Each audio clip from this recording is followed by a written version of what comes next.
Let's take you overseas now, and a fragile ceasefire appears to be holding in Syria despite both sides reporting violations.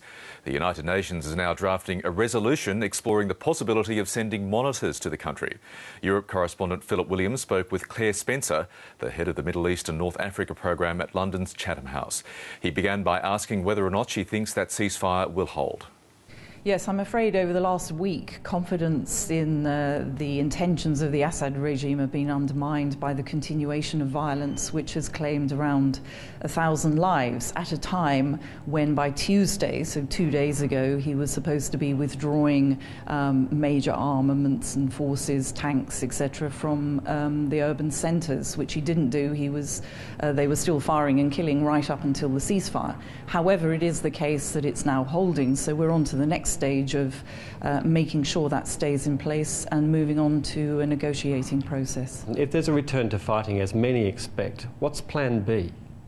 Well, I don't think there's a clear plan B in the open, because obviously with the fragile presence, if you like, of both Russia and China, who were against any military action in Syria escalating into something larger, everyone is saying this is the plan and we have to make it succeed, and they're backing Kofi Annan, the former Secretary General.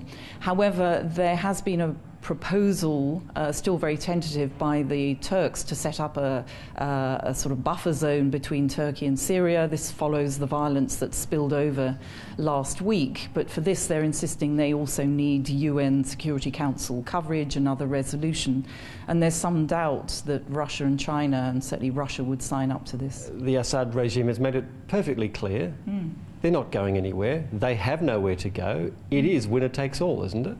I think this is the basis on which they're working. I think it's been made clear from the beginning, certainly by the British government, the French, the US, who led the NATO mission in Libya back last year, that they have no intention of repeating this, that they don't actually, even with Arab League support, they don't have the necessary support of Russia and China at the UN to do this for international legitimacy. And as we know, in an election year in the US, there's no appetite for military ventures, particularly, as is feared, the situation would disintegrate in the same way it did in Iraq, and they would get bogged down.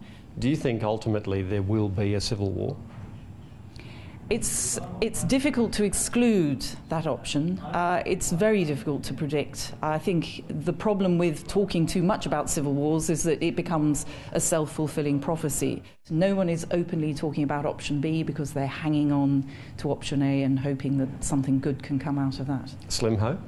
I think it's a slim hope. I think all the evidence suggests that the conclusion Bashar al-Assad has drawn from Libya, above all, is if you don't fight to the end, your fate will be the same as Muammar Gaddafi's, and that he does not want.